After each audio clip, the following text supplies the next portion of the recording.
This is The Reason interview with Nick Gillespie. 50 years ago, in 1975, New York City almost went bankrupt. What if I told you that the Big Apple's fiscal foobar isn't just a cautionary tale from the past, but a very real preview of what might happen again and soon? And I'm not just talking about the surprise victory of self-described socialist Zohran Mamdani in the city's Democratic primary for mayor, although that's part of it.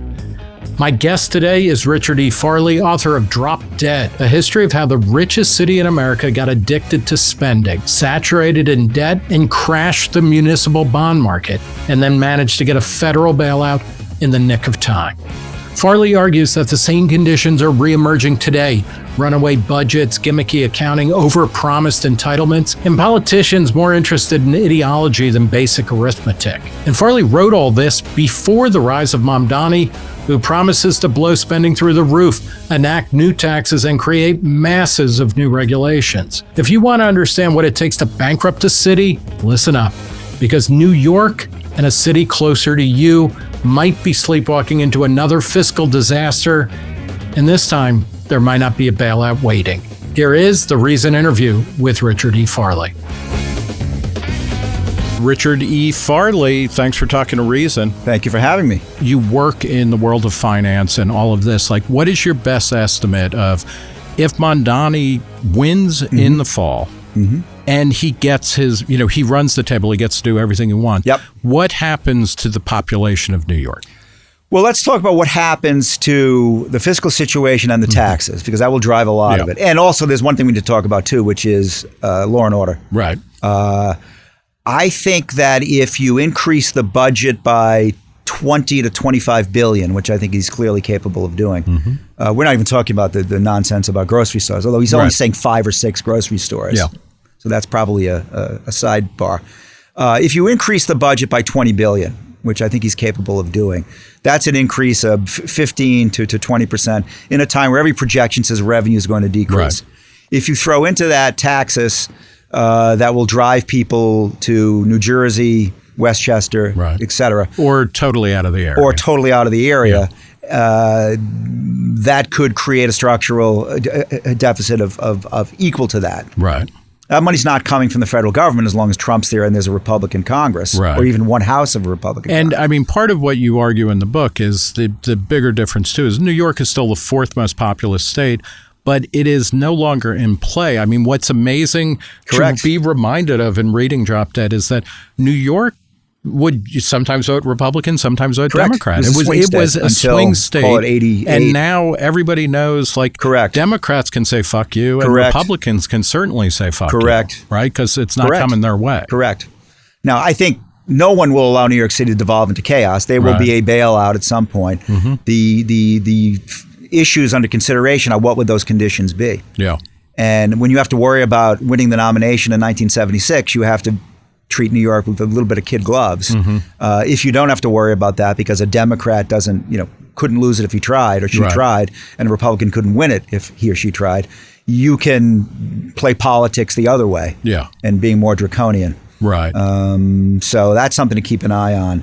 But I think the real issue of whether or not you lose people in New York and degrade the tax base to create a very serious fiscal crisis quickly is if people feel unsafe in New York City. Right. Okay. And by that, you don't mean financially. No, you mean physically. It's partly that, but also physically. If I have a Marxist in Gracie Mansion, I wonder if the Marxist will live in Gracie Mansion. I don't know.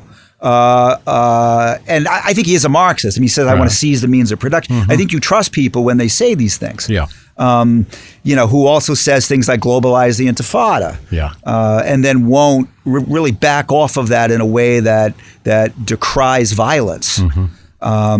What will the policing policies be? Will there be, he's never really backed off of defund the police in an aggressive way.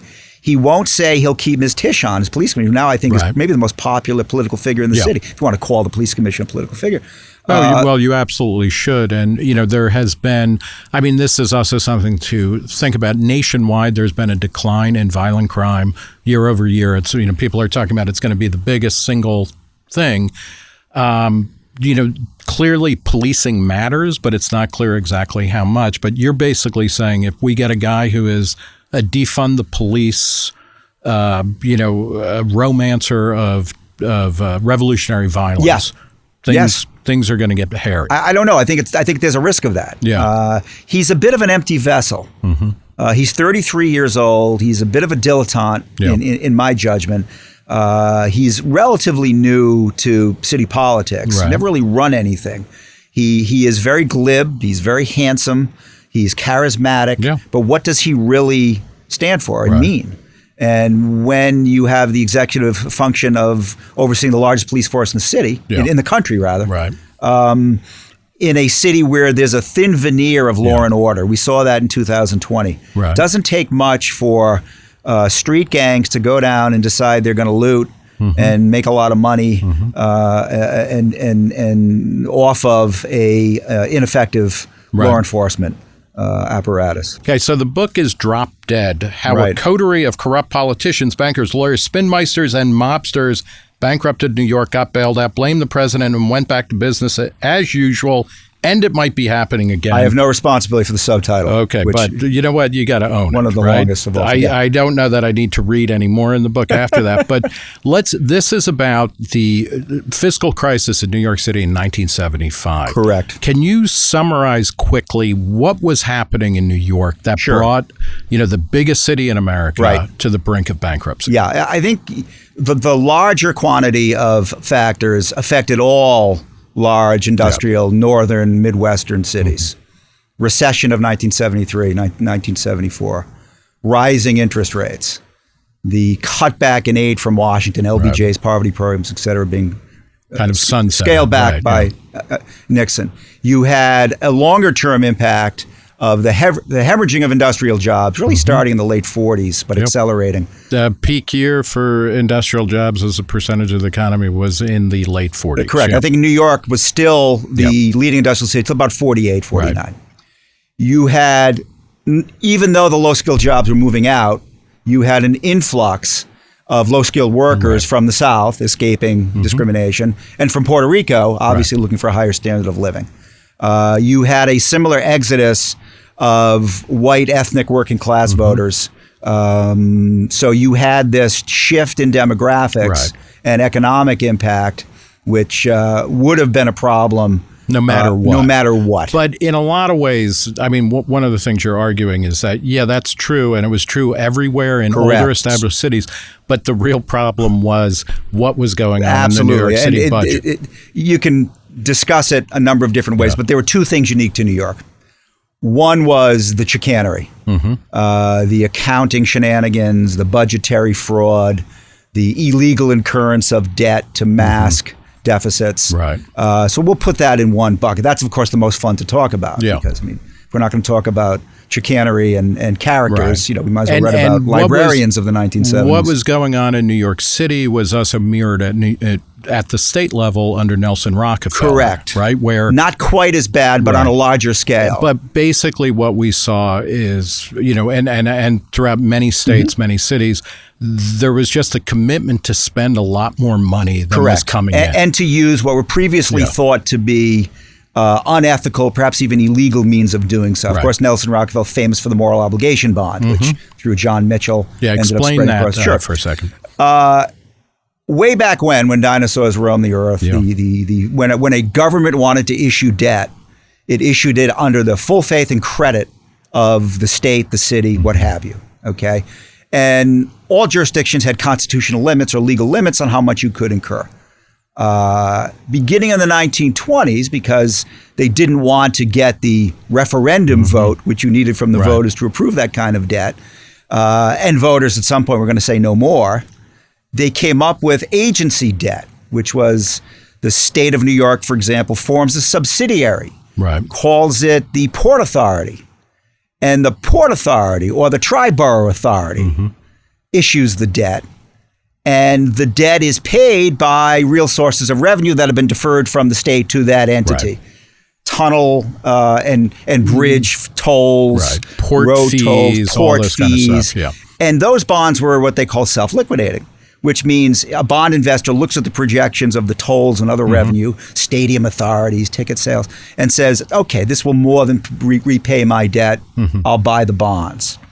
Nelson Rockefeller, starting in the early 60s, took an idea that a lawyer named John Mitchell came up with for a federal government education program to build schools. And this is not just any John Mitchell. Oh, no, this is the John Mitchell Mortgage fame and Martha Mitchell fame and all kinds of fame.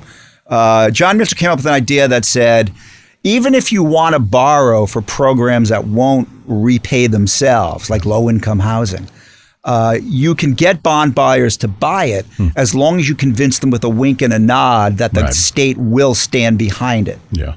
Well, responsible people like the controller of the state at that point, Arthur Levitt, said, oh, wait a minute. If the state's going to stand behind it, you have to get a referendum. There's no winking and nodding here. But Nelson Rockefeller loved the wink and the nod. Right. And they came up with something where they explained it to the market by saying the state's not legally obligated to repay your debt. But if the program doesn't generate enough revenue, it's morally obligated. Right. And the governor agrees to submit a bill to the legislature to require the state to make good on the debt. And the market bought off on it. Yeah. So you basically... Why did the market do that? Is it because they were like, hey, you know what? The economy is booming. There's some bust, but like we're still in the post-war boom. There are different theories on that. I think the biggest theory was they were convinced in 1961, I think when it first came in, that the political power of Nelson Rockefeller and his allies in the state of New York would make good on this debt. Yeah. And this was also 1961 was the last year that New York was the most populous state in the country. Correct. Right? Because by 62, I believe California overtook it, which is a big backdrop of what's happening in New York City. Just to back up one second. Of course, the rating agencies are always around things too. Right. And the rating agencies bought off on rating these bonds and giving them a decent rating. So you've got the sort of creep where the politicians say wink and a nod. The rating agencies say, okay, well, we'll take that and give it a good rating. And then the market says, fine. And once you have the precedent of a bond deal being priced appropriately in the marketplace, then the sky's the limit. Okay. And, starting in the late 50s, early 60s, New York City also, again, following different parts of the country, just said, you know what, let's spend more. Correct. And you write in the book, and this is, it's I guess it's not surprising, but it remains shocking that New York City in the 70s was spending more per capita than any other city in the country. Yes. What was it spending it on? Well, the difference, we talked about two differences between New York and other cities. Right. And of course, other cities didn't have a fiscal crisis. One was the chicanery. The other was New York City took on more obligations and responsibilities than any other city in the country. Right. What are we talking about? Its own university system. Well, you had a state university system, SUNY, which is very large. Yeah. You have private universities. You have Catholic universities. Okay. You had a hospital system. Well, that may have made sense before Medicare. Right. But why do you need, and Medicaid, why do you need a hospital system when you have the federal funding of private hospitals? They ran the courts. Until 68, they ran the subways. You may say to yourself, well, why would a city take on this responsibility given the fiscal issues that entails? Well, it's very simple. It's called patronage jobs. They want Democratic politicians in New York to be able to hand out those jobs and those contracts and those goodies. And not Democratic politicians in Albany. Right. Yeah. Right. So New York had an incredibly bloated budget. Correct. And everybody, one of the takeaways from the book is that, in the early 70s or through the mid 70s, basically everybody who lived in New York was getting multiple streams of revenue from the city. Correct. Either they worked for it, they might have had a no-show job, or they were benefiting from some other kind of stream. So two things to keep in mind. One is when Mayor Wagner gave the unions the right to collective bargaining, that really transformed the dynamic of the relationship between the cities and the unions. Victor Gottbaum said very bluntly in 1967, we have the power to elect our own boss. Right. And over the course of the Wagner administration into the Lindsay administration and into Beame, you saw increased benefits to public employee unions.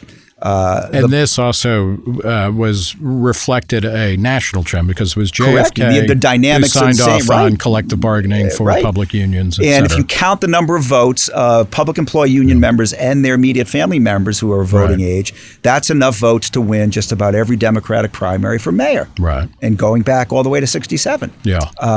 So when you have that sort of power and influence, when you realize that, your demands become greater and greater, Right. and the pressure to accede to those demands obviously becomes overwhelming. And so you sign off, you meaning, Abe Beame and the city council and everybody in a political job is like, okay, yeah, we're going to give more money to more voters. Correct. And then we're going to use these bullshit techniques to cover Correct. it up.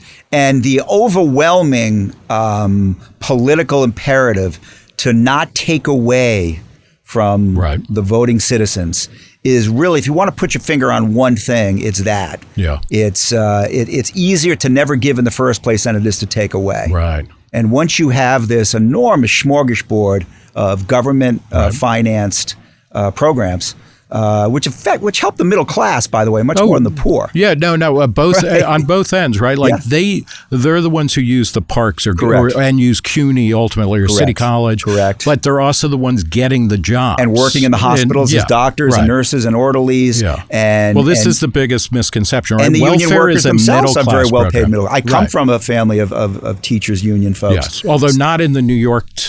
No, this was up in Okay, in yeah. So Providence. you're But not partly to the blame. dynamic was the same. It's all the same. So Yeah. then what happened in 1975 Sure. where it's like, okay, suddenly, the mask is off and it's like, we're screwed. Simply stated, the municipal bond market stopped funding New York City municipal bonds. Municipal bonds were a great investment when everyone is making money and has taxes to pay because they're triple tax free. So it's a good asset class when you want to not pay a full income tax on the income. When after a recession you have a lot of losses, it becomes a less attractive asset class. Now, because of the chicanery, which we can talk about in a second, New York had saturated the municipal bond market with its debt. It had, I think, over 25% of all municipal bonds were New York bonds. It's amazing. Given that portfolio diversification says never have more than 10% of any issuer in your asset class. And it was over 30% of short-term debt. Yeah. Now, people would park their money in short-term municipal bonds because they were tax-free and thought to be safe. But when you have such an enormous saturation, you then have a problem, particularly in an asset class that's no longer as economically attractive. And one of the smart things Beame had done when he was controller in his first stint was diversify the pension portfolios so that not all of their securities are invested in New York City securities. Something like 80% of New York City pension funds invest in New York City securities. But when you divest that, you also saturate the market. Okay. So you had that dynamic. Okay, so the municipal bond market collapses for New York. Nobody wants to buy their bonds. Right. So why was it so saturated? Well, because they were borrowing to do things they shouldn't be borrowing to do. Right. Now, you're not supposed to borrow to fund short-term expenses, ordinary course, annual expenses. You're only supposed to borrow long-term to finance bridges, schools, capital assets. And you point out in the book, almost on every page, that New York was just like, we're not doing any capital improvements. We're not maintaining anything. This is all money that is going directly into somebody's pocket. I think at one point at the peak, over 50% of all borrowings long-term for so-called capital assets were actually for ordinary expenses. Let me give you an example. There was a fellow named James Kavanaugh, who was a wonderful rogue from Brooklyn, he never went to college. He was a genius at manipulating numbers, okay? Both in terms of showing fake layoffs and in terms in showing fake. So he came up with an idea that said, no, wait a minute, teachers have an average career of 25 years, 30 years, whatever it is, and they do teacher training all the time, right? So isn't the useful life of that training a 30-year asset? Let's go in the bond market and borrow long-term to pay for teachers' salaries. Wow. Anybody looking at that rationally is going to say that's nuts. He would do things like, okay, we need some short-term debt because we have a liquidity issue. Let's send out tax bills for embassies and churches and rectories and all kinds of things so that we can march it down to Salomon Brothers and other banks on Wall Street and do a bond issue backed by those income tax, those real estate tax receivables, which was all nonsense. Right, they're not going to pay them. No, but you hope to roll over into some real taxes later on to sort of refinance that. And in a low interest environment of the 60s, you could get away with that. But when interest rates spike, all of a sudden now the interest on what you borrowed in a phony way now becomes a real expense. Yeah, which is happening on a macro level contemporaneously in America. They would do other things like, look, 5% of all Medicare and Medicaid reimbursements disallowed, right? For various duplicative and not covered. They would borrow 100 cents on the dollar in what they call RANs, revenue anticipation notes. You can borrow short term as long as you repay it during the year, because a city's expenses are relatively even over the course of the year. Its revenues are lumpy. So you can borrow against those to smooth it out. And of course, they abuse that in these ways. Yeah. Okay, so the witching hour comes. Correct. And it's, we're in 1975, the early part of 1975. It's clear New York is going to go bankrupt. It's going to default on its debt. Correct. It was clear much earlier than that. Oh, but I mean, this is when stuff gets moving, right? And like Governor Hugh Carey. Oh, the insiders knew it. Governor Hugh Carey is, one of the heroes of the book, if there is one. I think there are. Well, it depends what you mean by hero. The most effective players in terms of advancing their own interests would be Hugh Carey. Right. And I think he's a hero overall. But that's because he's Irish. John Scanlon, who was a hero, but maybe not necessarily. This is like, I feel like you're fighting the gangs of New York era wars or something. Scanlon maybe was not the most honorable hero in the book, but in terms of being effective, he's wildly effective. I think Arthur Levitt is one of the real heroes. All right. So in any case, in 1975, it becomes apparent that New York is going to need a federal bailout. Correct. And then the question is the timing, because essentially, if it happens before Thanksgiving of 1975, it is going to be on the federal government's term and Gerald Ford's terms in particular. Correct. If it happens after Thanksgiving, then Ford is running for re-election. Ford is running for re-election, and it's like he's going to do whatever he needs to in order to get 41 electoral votes from New York, which does turn out to be the difference between him winning or Carter winning, and Carter won. And actually, it was New York City. Yeah. Because had Ford done as well as, or even slightly worse than Republicans typically did in New York City, he would have won New York State in the election. Yeah. He did historically bad. Only Alf Landon in 36 and Goldwater in 64 did worse. Jeez. Okay. So, so Hugh Carey and Abe Beame. Abe Beame is the kind of the first political figure I remember as somebody born in the early 60s. A total dweeb, a non-entity, an apparatchik. He was indistinguishable from a Soviet Kremlin member, right? Kind of. Who was Abe Beame? He escaped Russian communism. Yeah, so it's like, ouch, I'm sorry for that comparison. But it's like, it turns out like, what was Abe Beame trying to do in order to save the city? You got to understand, Abe Beame, his father escaped Tsar. His father was a radical, escaping Tsarist oppression, and then escaping the extreme politics of the Russian Empire and Poland in those days. Escapes to London and then New York.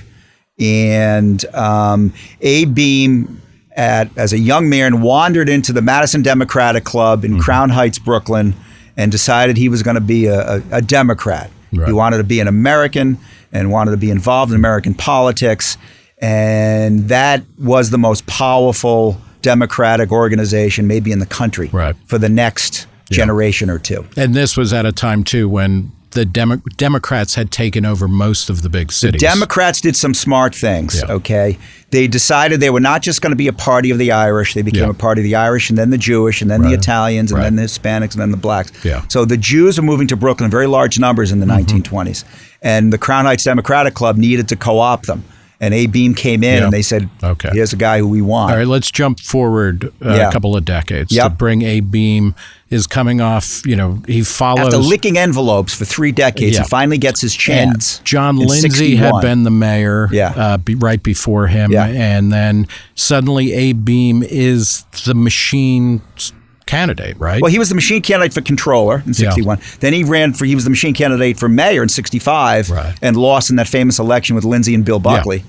And then 69, he got his job back as controller. And then 73, he's again the nominee of the bosses of New York.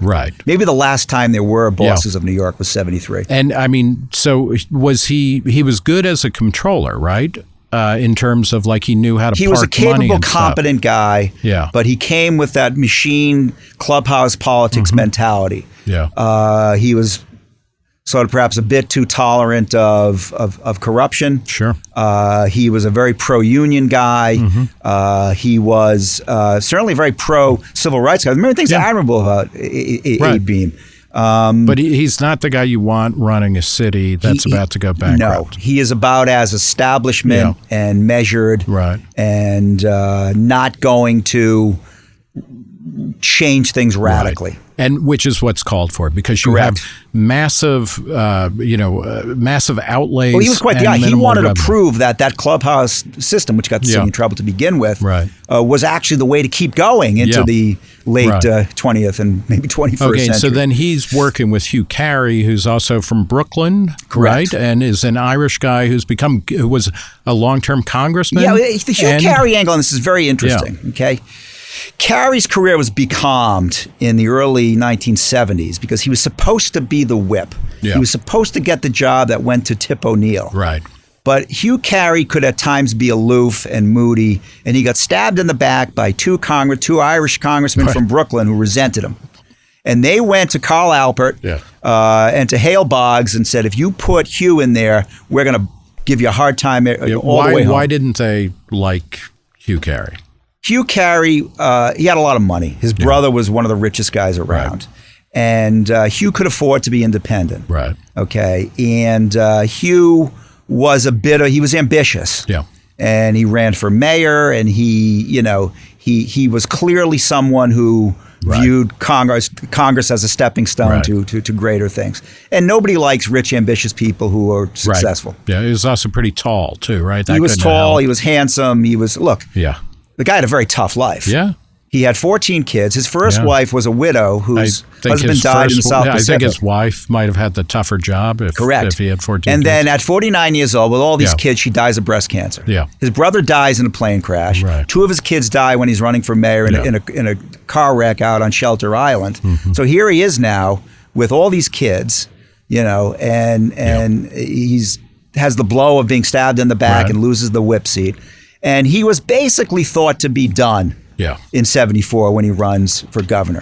And he was not the favorite at all. Didn't get the nomination of the party. Yeah. But 74 was the best year to be an outsider, right? It was the Watergate year. The famous midterm election with the Democratic majorities were enormous.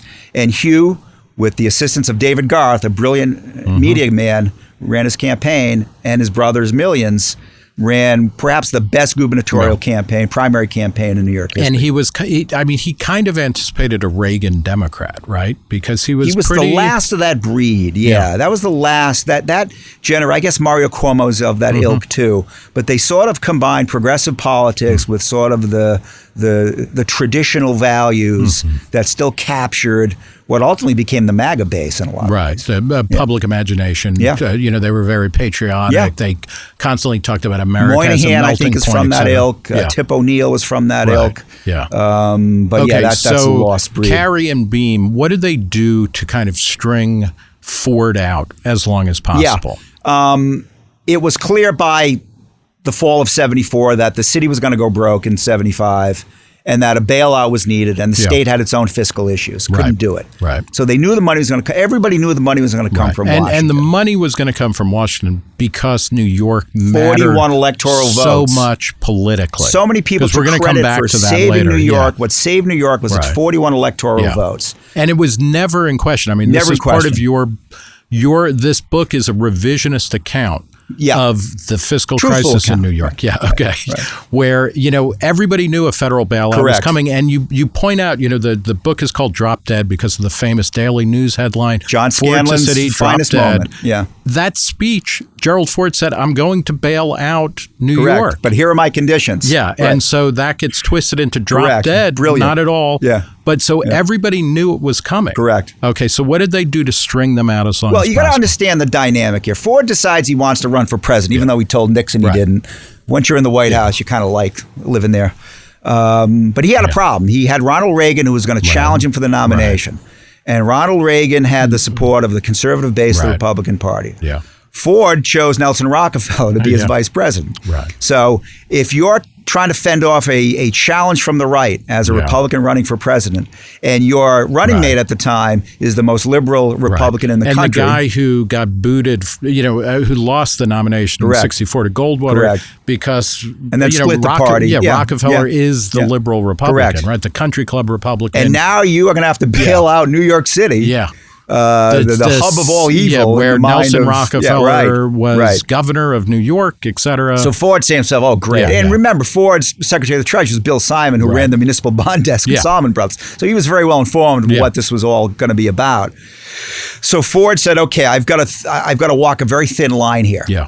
If I am perceived to be too generous to New York, Reagan is going to use that against me and maybe beat me. And remember that nomination fight went all the way to the convention floor. It's the last convention that ever mattered, frankly. Right, yeah. On the other hand, if he was too hard on New York, the Republican delegates from New York might bolt. Right. And the first event of the 1976 presidential season was the Republican convention, which back then chose about a third of the delegates on January 6, 1976. Yeah. See, the Republicans are making this transition from the old system, where most delegates were chose overwhelming majority by conventions. Right. And the open primary system. So they still held back a few. Yeah. And if those Republicans on January 6th were upset with Ford because he raked the city over the coals, they could have withheld their approval, which would have been big news. Yeah. The vice president is on the ticket. New Yorker, the titular head of the party. The party revolts. Next you have Iowa. Next you have New Hampshire. That could have been it for Ford. Right. So Ford had to hold on to those, which he ultimately did. Yeah. But that required him to also not be draconian in how he dealt with New York. Right. So he thought he was walking that line very well. And he knew that if he didn't get it over with, if people went into the Thanksgiving, Christmas holidays in New York thinking the city was going to be in default, the resentment against Ford would have been overwhelming. Right. So Tip O'Neill came up with a strategy. He figured this out and said, Ford's going to want this over by Thanksgiving. That was Tip's conclusion right away. So he basically said to Carey, if you can find the money to keep the city running through Thanksgiving, Ford will cave. Yeah. Which is, of course, exactly what happened. Yeah. So talk about the myths that have, arisen about how, who saved New York. It's a very long list of people who saved New York. Let's start with the one named Felix. Yes. Okay. Yes. Who is Felix Rohatyn? Felix Rohatyn was perhaps the greatest investment banker, maybe of all time, to give him his due. An incredibly capable guy, energetic, a Rolodex better than anyone you could imagine. But he had aspirations. He was a frustrated politician. He wanted to be Secretary of the Treasury or head of the Federal Reserve. He ultimately had to settle for ambassador to France. Not so bad. That's kind of an insult. But he had those ambitions. And he was doing very well for a while. He was in front of Congress in the antitrust hearings of Manny Seller in the late 60s. He was chosen by the New York Stock Exchange to go out and get their bailout in 1970. And then he stubbed his toe. There was the IT&T scandal where there was alleged bribe. Explain what IT&T was. Yeah, there was a DOJ investigation of antitrust violations, other violations. And Felix went down to Washington to try to sort of, Harold Janine was his biggest client, IT&T. He went down there, smoothed it over, and there were later allegations that they were briberies. Nothing tied Felix to any of this, but the taint of being associated with that. And IT&T was one of these kind of shadowy mega corporations, reaches all over the world. All the conspiracy theory involved nonsense. in the Chilean overthrow of Allende, et cetera. Right. So Felix was tainted in the mid-'70s. They called him Felix the Fixer, which is not quite chairman of the Federal Reserve moniker. Yeah. So he wanted to undo that. And when he saw what was coming down the pike in New York in 75, he said to himself, if I can be useful in this, and this, works out reasonably well for New York, I could rehabilitate my reputation. Of course, he did it brilliantly. Yeah. And he volunteered a lot of time, was very effective, so I don't want to diminish his public service.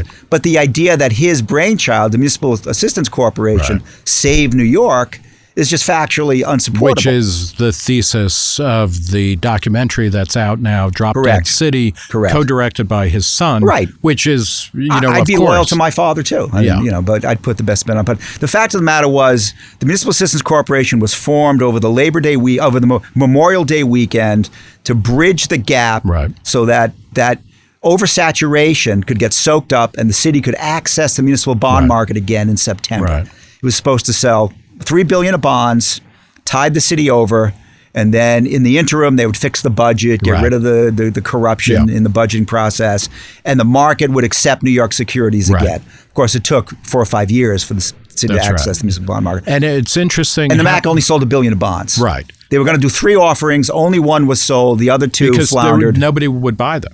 Because the market saw through it. This isn't like some separate credit. It's the same New York City credit and a moral obligation of the state of New York, which the state reneged on its moral obligation when the UDC went under earlier in the year. It is, whenever, and it's easier to say this with hindsight, but if Nelson Rockefeller is invoking moral obligation, you should run as far as possible, right? From whatever he's talking about. There are some things about Rocky I admire. He was a great politician. Yeah. Loved art. Loved art. Was quite a character in his own right. For sure. But the Municipal Assistance Corporation, while a useful vehicle after the bailout was obtained and the city was stabilized, had virtually nothing to do with stabilizing the city. Why do you think so many people are invested in the idea that, what happened was, and I think Richard Brody in the New Yorker reviewing Drop Dead City talked about how, whatever else you can say about it, this documentary is a pay into liberal governance, like when, governments really did the things they needed to do for their citizens. And it's a shame, something happened and because the city they can't was help bankrupt. themselves. The sort of elitist, left-leaning, I don't want to get overly political here, but they love that notion because they themselves are elites. They all went to the fancy boarding schools. They go to the same book parties. They want nothing more than one of their own to be a hero in effectively a government, overreach, I would say. Yeah, and so they, the idea of like a government that does everything for everybody is good, and then the people who make that and viable. If our people are the heroes, that's now, ideal. One of the things that is amazing in the book you talk about is that, from 1975 to 1978, the budget of New York City grew by 20%. So this is in the most austere of austerity periods ever. Talk a little bit about the ways in which, people, like, jobs were not actually cut. Correct. Budgets were not actually cut. Correct. How does this happen? Sure. Well, it's very simple. Let's take the most extreme example. When Beame announced his layoffs in 75, when you actually parse through it, very few people actually lost paychecks. They would claim not internships, unpaid internships. We've laid people off. We got rid of those. A program where positions are not filled yet. We just don't fill them. More layoffs. We move job classifications from a city-funded program to a federal program. Job loss. Well, no. The cash outlays have not changed at all. So that was one trick they used early on. Then what you saw was, after 75 and going further, the union contracts continued to effectively get even better. Right. Now, they did lose some headcount, but most of the headcount losses were the low-paid entry-level folks. Right. So the people who run the unions obviously take care of themselves. And you point out that means disproportionately it was minorities and women or minorities younger hires, and women. It's always suffered the most. Yeah, the most recently hired or the first. And fired. It was the established white males who ended up getting larger pay increases. Right. You also had cuts in services to the most needy. So where there was real austerity, it was in chest X-ray programs, for example, which were done away with. Like hospitals in the Bronx. Correct. Right? Special education programs. People who don't have lobbyists. People who don't have unions representing them. Those programs got decimated. Now, one of the things that's fascinating, though, is that, later in the 70s, the guy who succeeds Abe Beame is Ed Koch. Right. Fights off Mario Cuomo in a very tight runoff. Famous 77 mayoral campaign. I believe is by 1978 that the city has balanced the budget? A little later than that, but what happened was... What did they do to actually get back to some kind of budget normalcy? Yeah, well, the 75 bail was to fix the short-term debt. Everybody knew there was going to need to be another one. In 78, the federal government came in again. Right. But this time, there was no conflict. Right. Carter with the Democratic Congress were all in favor of it. Right. They had a signing ceremony on the steps of City Hall. But there was still a structural deficit and still financing issues. Yeah. The city still could not borrow in a normal way. It accessed the market again by 79, but not in a robust way. Yeah. And then in an office. And by the way, I mean, not being able to sell your debt should be a budget disciplinary action, correct. Right? Well, unless the federal government I mean, it's like if I'm a person and nobody will give me credit. Not if like the federal government will bail you out. Yeah. Right. Okay. So what happened was a transformation of the American economy by way of the financial services industry. Okay. The share of the economy, which was the financial services industry, basically went up by 50% over the course of a decade and a half. Right. And not all of it, but the vast majority of that wealth and tax revenue flowed into New York City. Right. So the hero is Michael Milken. Right. Who's working out of, Southern Stars California in the morning and everything. In Century City, correct. Yeah, but he, and it's fascinating because if people still remember him, they know he's the junk bond king who went to federal prison and had to take his toupee off and everything. Right. But you say he's the hero of like New York's robust recovery. I said he's the felon that represents the ascendancy of New York when Tony Scotto, the union leader, is the felon who represents its demise. Yeah, and there's some truth to that. I think the resurgence of that industry and the resurgence of Wall Street beginning in 1980 really and continuing until knock on wood now, is really what saved New York City. It is amazing when you look back at New York. I mean, and in 1975, was that the actual year of the Fear City pamphlets? Where the police Which again was you got to understand what was going on there. Okay. Beame was negotiating with Warren Anderson, the Republican Senate leader, to get more money for the city. Yeah. And there were 7 Republican state senators in New York City who were at risk of bolting, okay? So Warren Anderson had to placate them. So those Republican districts were pretty much white, pretty much middle class, very much focused on law and order.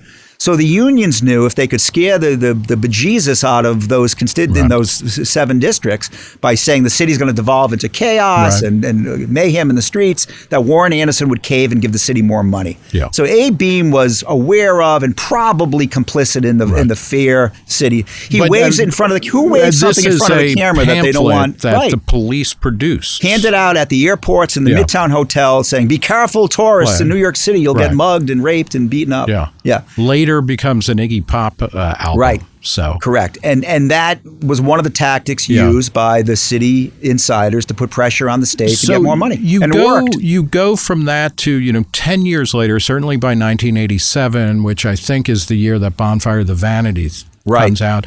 And Tom Wolfe is talking about the masters of the universe and New York's economy, which compared to now is nothing, but it was unbelievable. Oh, we thought people that made $100 million a year were wealth beyond your imagination. $100,000 a year. $100 million. We thought when Michael Milken made $500 million a year one year, people thought this was the most outrageous thing. Now, if you run a major private equity fund, that's a normal year's paycheck. So let's update this now because the lengthy subtitle of your book, which actually takes 6 or 7 pages to read, but it is how New York went back to business as usual, and it might be happening again. If you look at recent appraisals of the New York City budget, both by people within the government and watchdog organizations, they all say the same thing, that since 2023, fiscal 2023, the city has been spending more than it's taking in on an annual basis. Yeah. Some of that there's been a surplus because during COVID, a lot of money from the feds, et cetera, came to the cities and states. Yes. If you look down the road in, the city 5-year plan forecast deficits of $11 billion in 2027, $13 billion in 2028, $13 billion again in 2029. And that's before. I haven't seen a comprehensive analysis yet of what the big bad bill, big beautiful bill. You're right. BBB. I call it BBB because that's what the city's credit rating is going to be once people go through. Okay, you're right. Because is that going to take money away from the city? It's just and the state. Right. And it's unclear how much. Yeah. So are we back to where we were in maybe not 1975, but 1971. Well, let's talk about the 72. two things that caused New York to have a fiscal crisis when other large cities didn't. One was the chicanery. Now, we don't know what's going on there. You only learn about that after the fact. Two is the city taking on more responsibilities and obligations than other cities do. Okay, well, we have a Democratic nominee right now who says that he wants to increase universal child care through 6 years old. Right. Well, that's going to cost you $10 billion. You want to give away free bus service. That's going to add $1 billion. You want to add 4% to the business corporate income tax. Right. What's that going to do in terms of businesses leaving? You want to have a surplus of 2% income tax surcharge on millionaires who, in New York City, you're doing quite fine, but you're not exactly a master of the universe anymore. Or let's be more clear about it. $1 million is a lot of money. You're doing well in New York or anywhere else. The difference really is that the financial industry is not anchored here in the way that it used to be. Well, that's leave, the wild card. Right? Correct. Remember, what happened in 75 was the culmination of well-paying industrial jobs leaving. And they left because they could. Right. And there were lower taxes and lower wage rates.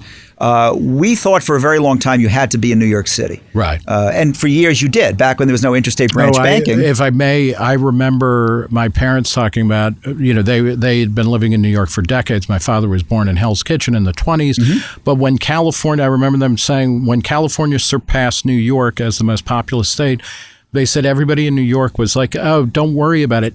Everybody wants to be in New York City. Right. It will come back. Yeah. And then flash forward 10 years later, politicians have been saying the same thing, and it was it's never coming back. Well, remember, before trading became effectively electronic, you traded stocks in the New York Stock Exchange. Right. To be a member of the New York Stock Exchange, you had to have an office in Lower Manhattan.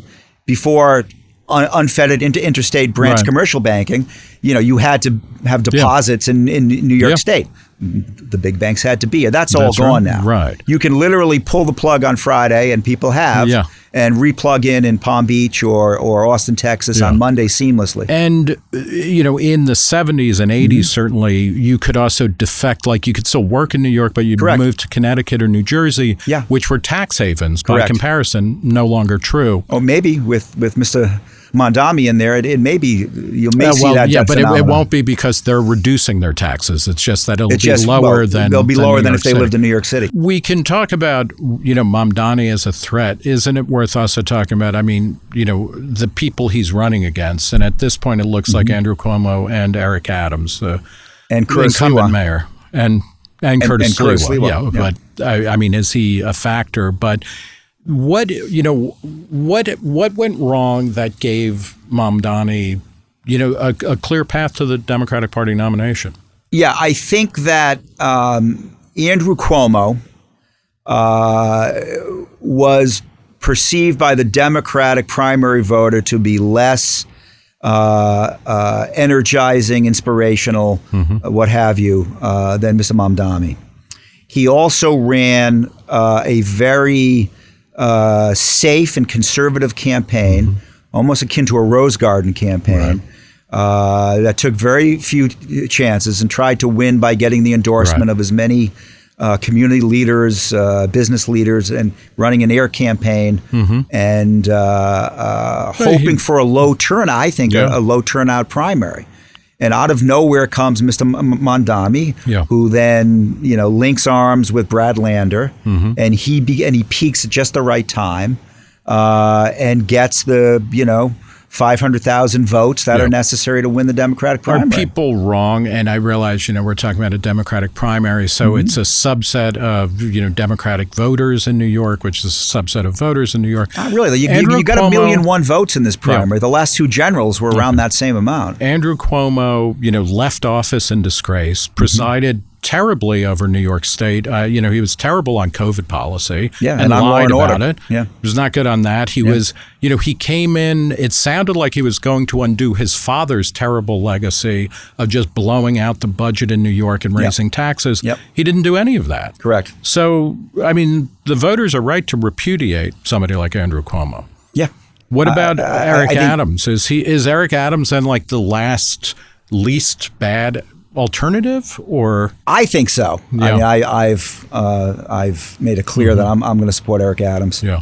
I think Eric Adams has turned the corner in a lot of ways. I think. What does that mean? I think he went in demanding first-class upgrades on Turkish Airlines as opposed to just a couple hours in the lounge. He was guilty of excessive loyalty to longtime personal friends and put them in positions of power, particularly in law enforcement, where obviously he started his career in politics, and that came back to bite him very quickly. Yeah. And I think he, by putting Randy Mastro in as first deputy mayor and Ms. Tishin as police commissioner, I think he has shown that he has learned those lessons. Yeah. And I mean, if this had happened a year earlier and he had 2 years of Mastro and Tish, I think he would be a much more formidable candidate. Why does New York City so regularly generate mediocre citywide politicians? If you take out Bloomberg, who, as a good libertarian, I was bothered by many of his nanny state stuff, but like everybody I talk to in New York of all different levels, like everybody is libertarian here. Everybody is tolerant and pluralistic, and everybody just wants the garbage collected, crime kept low, and business able to function. Yeah. Why aren't there Bloombergs falling off of trees, as opposed to it's more likely that you get an Eric Adams, Bill de Blasio, a late stage, Rudy Giuliani problem? Because I think most people don't want to spend their entire lives in municipal government, particularly elective office. And in order to get your hands on the apparatus to get elected, unless you are a Bloomberg and you can write a check for $50 million, it's very hard to parachute in and do that. Right. So the things that motivate those people, and I agree, that's most New Yorkers. I mean, this is why it's been so economically successful for 400 years, because it attracts people with that entrepreneurial instinct who want to be left alone, who don't care about your race, creed, religion, et cetera. What can you do for me? Right. In a very good way. Yeah, yeah. Those people are not attracted to serving in the city council by and large. Because that's how you really do have to do time and move up. Correct. Correct. And then if you do that, though, then you're beholden to all of the people who helped you along the way. In order to make the several billion that Mike Bloomberg had when he ran for mayor, you got to do something else. And making that transition is sometimes difficult because of the resentments and other things that come into play. Are there large cities that you think are governed well that New York should look to as alternatives? No, let's rattle off the list. Would you say L.A., Chicago, Boston? Maybe Houston. Houston's growing. I don't know as much about Houston as I should. The cities in Texas are all growing, but this is where you never know how much, how much of what's happening is it because of local politics or state politics or national politics or global politics. Remember that we had to suffer through 40 years in order to get Giuliani. Yeah. And then 50 years in order to get Bloomberg, really. Is this are we entering a large cycle, perhaps, not to sound like Oswald Spengler, but, New York has these boom periods that last for 50 or 75 years, and then they start, New York under Wagner, you can see it in relief, and looking backwards, this ship was clearly headed for the iceberg, the coordinates were locked in decades before it happened. You could say going back to O'Dwyer. Yeah. O'Dwyer's second term was maybe the start of the decline. So, and is that just, this is just a process of kind of, collapse and renewal? I don't go for these sort of cycles of history. Right. I think it's too simplistic.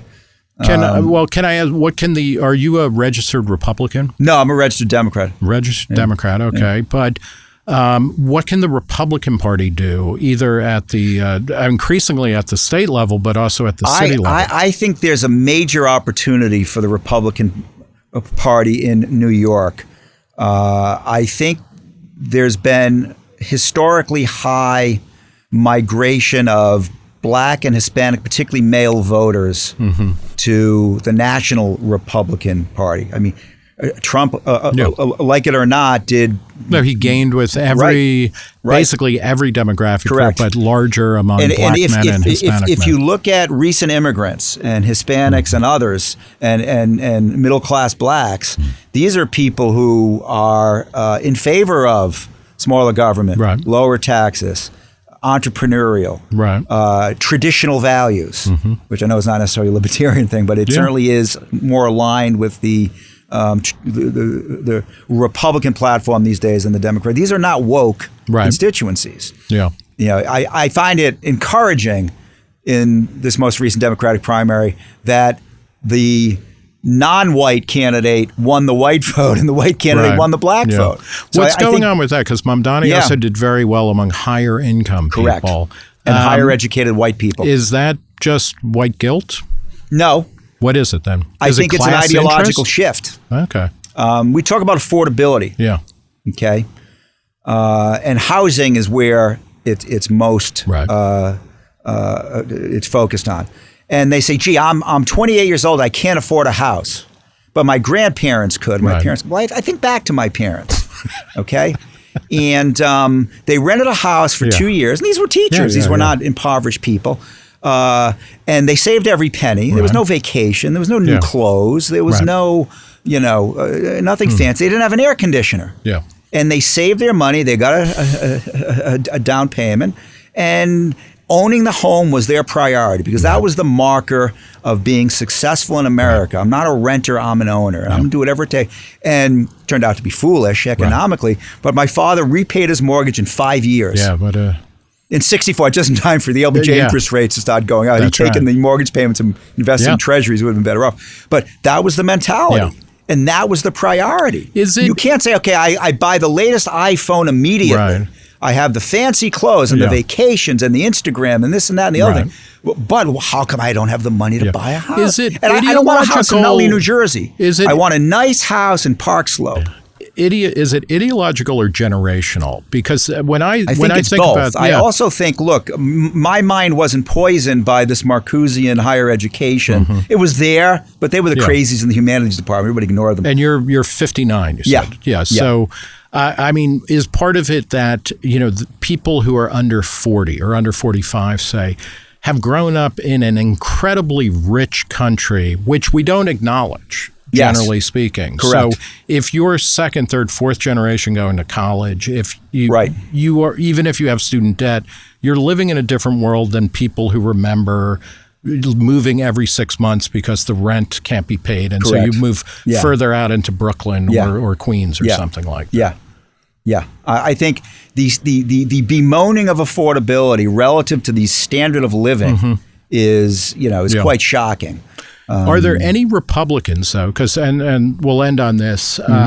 You talked about older candidates talking about New York as this great American experiment. This this might have died with David Dinkins talking about the glorious mosaic as opposed to the melting pot in the late in the 80s. But the idea that New York is a place you come where you'll be accepted. You might not be liked, but you'll be tolerated and you can make it. You can find people who will help you and you'll create your own world. Who on the Republican side of things, certainly nationally, but also locally, is acting that way? Because that seems to me that's the opportunity, right? To tell people who don't look like your grandparents. I think someone like a Marco Rubio could make that argument. And I think does from time to time. Noticeably less so than when he emerged, in the beginning of the Trump. teens. Trump is busy sending people escaping socialism in Venezuela back to Venezuela with a vacation. I think it's a bad look. Look, I'm sympathetic to having borders and getting rid of people who are lawbreakers. Absolutely. But the visual... But not workers, right? Right. Yeah. But I'm saying in New York. He's deporting future Republicans, by the way. Because these people, a lot of them are going to be hardworking, contributing wait until they members see of society. how poorly run the prisons in Venezuela are. They're going to be lifelong Republicans. But in New York City, is there a constituency for that? You know what is great about New York is that everybody is kind of weird and different. I think they're out there. I think if you get a Dominican, a billionaire, and I'm sure there are some, and will be more, who wants to do what Bloomberg did. I love the city. I want to make a huge difference. I can. I have credibility with immigrant groups. I think that immigrant story is as vibrant as it's ever been. And I don't think we necessarily know who that is now. Right. But I think there is clearly a market demand for that. Yeah. Okay, we're going to leave it there. The book is Drop Dead. The author is Richard Farley. The subtitle, I'm not going to repeat it because it's too long. But this is fascinating because it's about a particular epic moment in urban history that's within memory, but it's totally forgotten, but might be happening again. So thank you, Richard, for writing this book. Well, I hadn't lived a wholesome enough life to deserve Mamdani to come out right when the book was launching last month, but here we are. Thank you.